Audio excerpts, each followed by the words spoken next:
All right, let's jump right in. Today we're exploring a pretty mind-bending idea, one that comes from entrepreneur Ankur Warikoo. And it's this. What if we're heading towards a future where working for money is, well, just not a thing anymore? I know, it sounds like something straight out of a sci-fi movie, but the way he lays it out is seriously fascinating. No, seriously. Just stop for a second and think about that.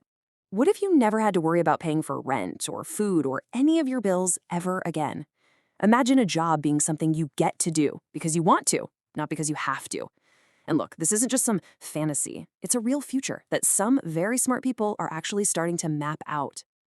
And that's the core idea from Warikoo that we're going to unpack. He actually thinks we're just a few decades away from this massive shift in how we all live, a world that moves beyond the whole idea of a traditional job. So the big question is, how could that possibly work? Where does the money come from? Well, the answer is kind of surprising. It all starts with just a few, and I mean a handful of companies making so much money it's hard to even comprehend. We're not just talking about growth here. This is a total rethink of our entire economy. And, you guessed it, technology is the engine behind all of it. And the scale we're talking about is just staggering. Warikoo actually predicts that a single company, and he uses Tesla as his go-to example, could be worth $10 trillion. Yep, trillion with a T. Just to put that into perspective for you, that's like half the size of the entire US economy, all wrapped up in one single company. It's just wild. So how in the world does a company get that valuable? Well, according to this vision, it's because a bunch of game-changing technologies all come together at once. We're talking way beyond just selling electric cars. It's about totally dominating robotics, leading the charge in space exploration, basically creating this massive ecosystem that just churns out an unbelievable amount of wealth. And here is the absolute key to the whole thing. The way you get to that $10 trillion number isn't by selling super expensive luxury stuff. It's the exact opposite. It's by making almost everything so cheap it's practically a commodity. Think about it. Driving the cost of energy, of transportation, of making things, driving it so low that the basics you need to live become almost free. Okay, so let's follow the logic here. You've got a few companies sitting on literal mountains of cash, and at the same time, the cost of just living has dropped to near zero. So what happens next? Well, one very real possibility is something like universal basic income, or UBI.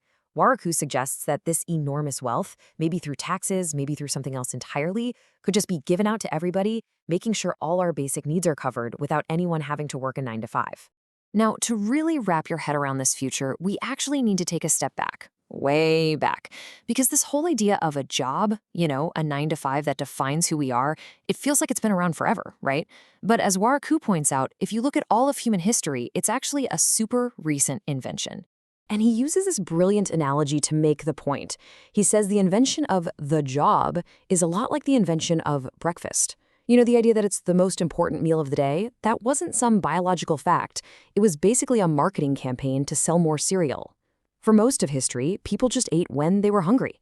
And in the same way, people just worked when something needed to get done. The whole concept of a career, that's a modern thing. So let's look at this timeline. Warikoo calls it the 300-year churn. For most of history, there were no jobs as we know them. Then, boom, the Industrial Revolution hits, and suddenly factories need bodies, they need workers. So what happens?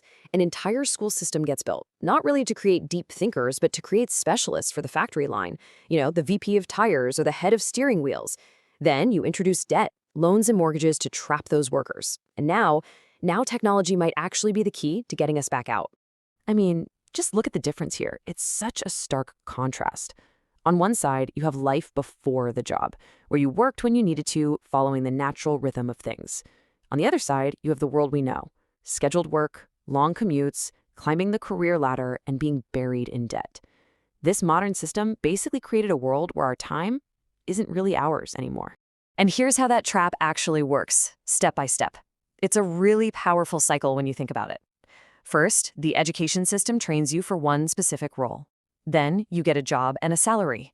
But then, and this is the key, you get offered loans, which is basically your future money today. And that debt, your mortgage, your car loan, that becomes the golden handcuffs. It makes sure you have to keep showing up to that job, even if you hate it. So, okay, if we could actually break out of that trap, what would life even look like? Let's just imagine for a second. You wake up tomorrow morning, and you do not have to go to work. What would you do with your day? This is where this whole idea gets really interesting and personal. Instead of your day being all about your job, it could be about your purpose, right? You could finally learn that instrument or take up gardening or maybe start that YouTube channel you've always talked about. Or hey, maybe you just spend more real quality time with your family and friends. The point is, when you take survival out of the equation, the possibilities are just endless. And this right here, this is the fundamental shift. It's not that work disappears entirely. It's that mandatory work disappears. Work stops being something you have to do to survive, and it becomes something you choose to do out of passion. That constant nagging pressure to earn money just to exist, it would just be gone. Okay, but this brings up the biggest question of all, right? The big counterargument. If most of us aren't working in the way we do now, won't society just stop? Are we all just going to sit on the couch all day? Will human progress just grind to a halt? Worku's answer to that is a very firm no. He argues that real, meaningful progress has never come from the masses just clocking in and out to get a paycheck.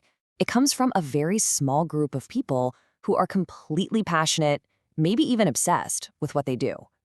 They're the ones who would be doing it anyway, money or no money. And those people, they're always going to be around. So the bottom line is this. A paycheck has never been the real driver of the big breakthroughs. Real innovation, the stuff that changes the world, that comes from a deep curiosity, from this burning need to solve a puzzle, from a sense of purpose. A salary, when you get right down to it, is actually a pretty weak substitute for that kind of internal drive. I mean, just think about it. What really pushes someone to dedicate their entire life to moving humanity forward? As Waraku says, it's almost always something way more powerful than money. It's that sense of purpose we talked about, or sometimes it's even something deeper, like trying to fix a problem that stemmed from their own childhood. Those are the real engines of progress, and they don't run on a paycheck. So, in the end, this whole vision is really a bet on human nature. It's a belief that, at our core, we are problem solvers. And if you give us the time, the freedom, and the basic security to just explore what we're curious about, we're not going to just do nothing. We'll find problems that matter to us, and we'll try to solve them. In this future, progress doesn't stop. It might actually speed up. And that's the question we'll leave you with. It's a really powerful thing to think about. If you took away your job title, the career ladder, the whole need to earn a living, what would be left of you? What would be the thing that gets you out of bed in the morning, excited for the day? What would your purpose be?